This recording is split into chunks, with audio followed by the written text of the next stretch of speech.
ウルトラベラー TV へようこそ。この番組は日本国内1000カ所以上の観光地を旅した元旅行記者の厳選スポットを紹介します。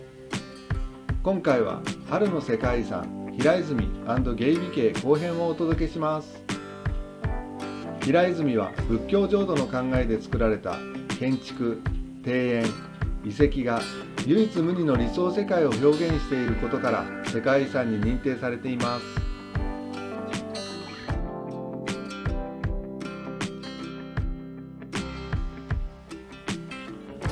まず平泉の位置とアクセスを簡単に説明すると、オレンジの部分、岩手県の南部に位置します。アクセスは岩手花巻空港から JR 線で約1時間20分、東北道経由車で約45分、盛岡駅から東北新幹線で約45分、東北道経由車で約1時間5分、東京駅から東北新幹線で約2時間50分、東北道経由車で約5時間30分です。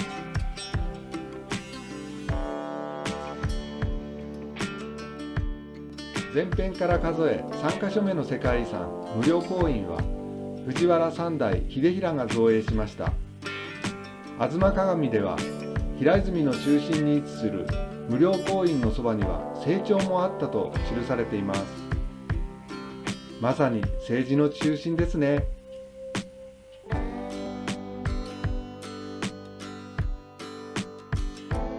無料公園は阿弥陀堂をはじめ伽藍はすべて消失し、今は土塁や礎石が残るだけです。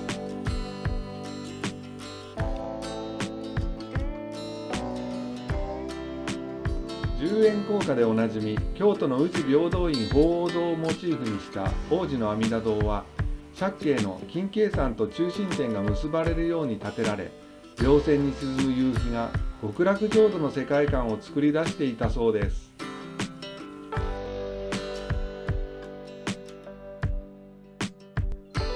現地の案内板には阿弥陀堂の姿が復元されていました。これぞ浄土庭園の最高傑作。見てみたかったなぁ。平等院にも行きたくなってしまいました。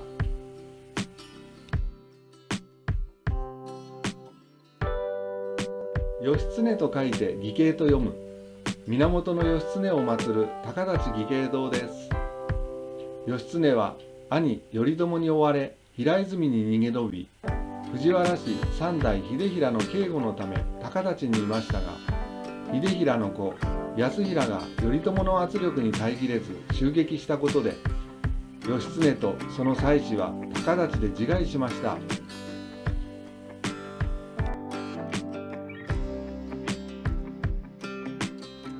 平家討伐の英雄を実の兄が、悲しすぎます。義経はよほど強かったんでしょうね。頼朝は義経がよほど怖かったんでしょうね。義渓堂には義経の木像が安置されています。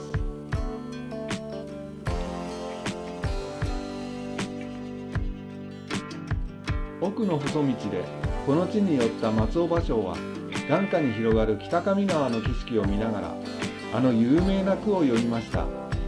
その句意です。夏草やつわものどもが夢の後。藤原氏の繁栄と儚く散った義経を偲んだ句、しみるなあ。泣きそうだ。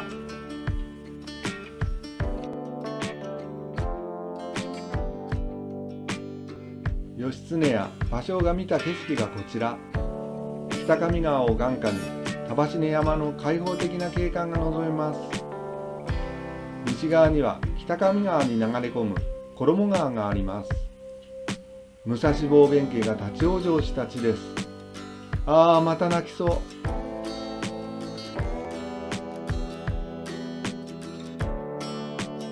世界遺産4カ所目、天台宗東北大本山中尊寺は、比叡山延暦寺の高僧慈覚大師円仁の開山と伝わり、後に藤原氏初代清衡が造営しました。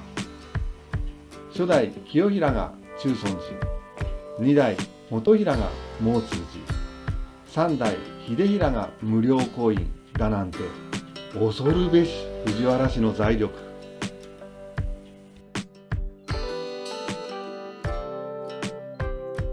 清平は東北の戦で倒れた戦士の霊を慰めるべく、平和な理想社会を目指すため中尊寺を建てました。実際に戦火で肉親を亡くした清平の思いが伝わりますね。3000を超える平安時代の美術、工芸、建築文化財を有する素敵な寺院です。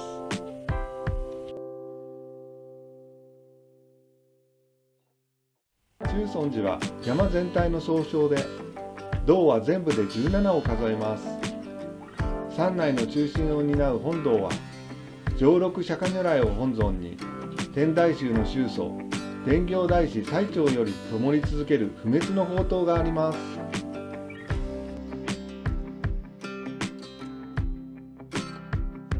江戸時代再建の弁慶堂は、将軍地蔵を本尊とし、義経と弁慶の木像を安置しています。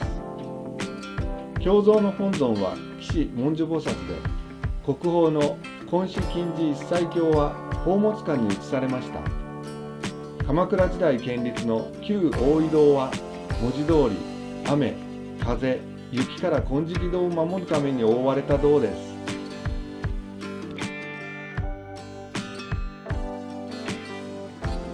創建時から残る唯一の建築物、金色堂は金箔に包まれた開金色の阿弥陀堂。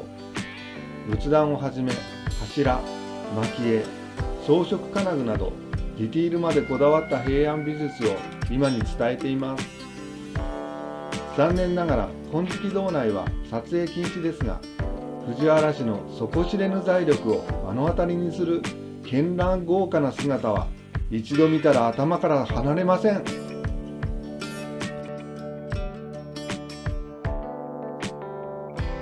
仏像は本尊阿弥陀如来を中心に、右に観音菩薩、左に勢至菩薩、左右それぞれ3体の地蔵菩薩、前列に持国天と上頂天という唯一無二の配置。仏像下の守御壇には歴代藤原氏の遺体を安置。中央に初代清平、左に2代元平、右に3代秀平と4代康平が眠ります。金色堂は奥州藤原氏の栄華と魂が宿る国宝中の国宝です。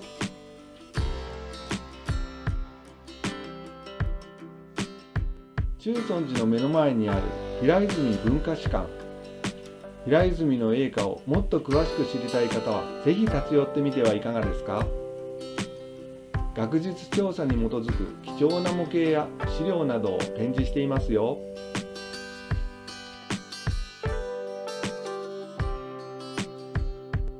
平泉の東側、北上川支流の砂鉄川にある芸美渓。高さ50メートル以上の巨大な石灰岩の岩壁が約2キロにわたって点在する大渓谷です。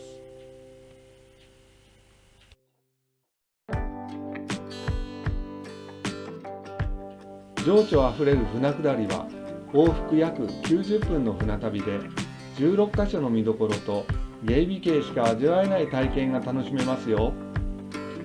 おすすめの必見ポイントです。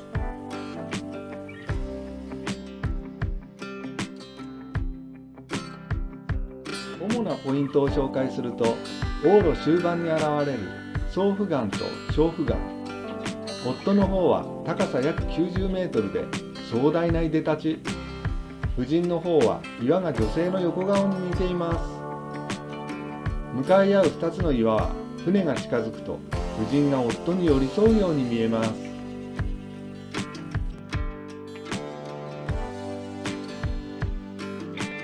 金壁岩では岩壁と木々が演じる自然アートが見もの。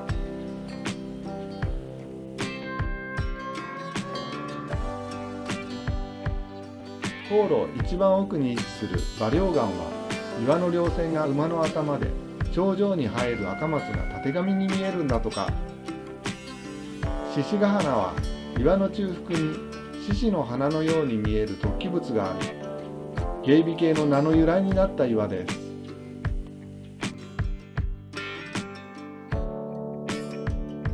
船の折り返し地点、高さ約120メートルの大芸美岩で願掛け体験ができます。10種類の運玉から好きな字を選び、対岸の穴に入れば願いが叶うというもの。ちなみに僕は一つ入りましたよ。しかし、入った玉がどの字だったか覚えていませんでした。大渓谷でこんな体験ができるとは楽しかったなあ。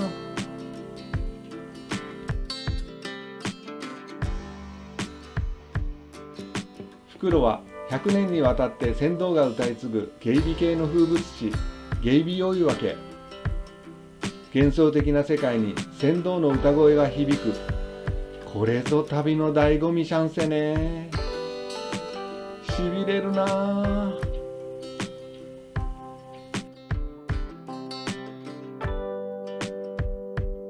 それでは春の世界遺産平泉芸美系後編を振り返ってみましょう。1箇所目、無料行員跡。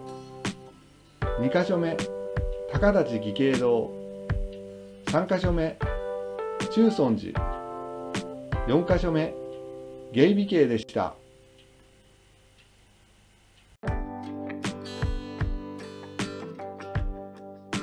それぞれのスポット間の距離と時間の目安はこちらになります。位置関係と移動時間、ぜひ参考にしてください。前後編合わせて1泊2日でゆっくり巡るのがベストだと思います。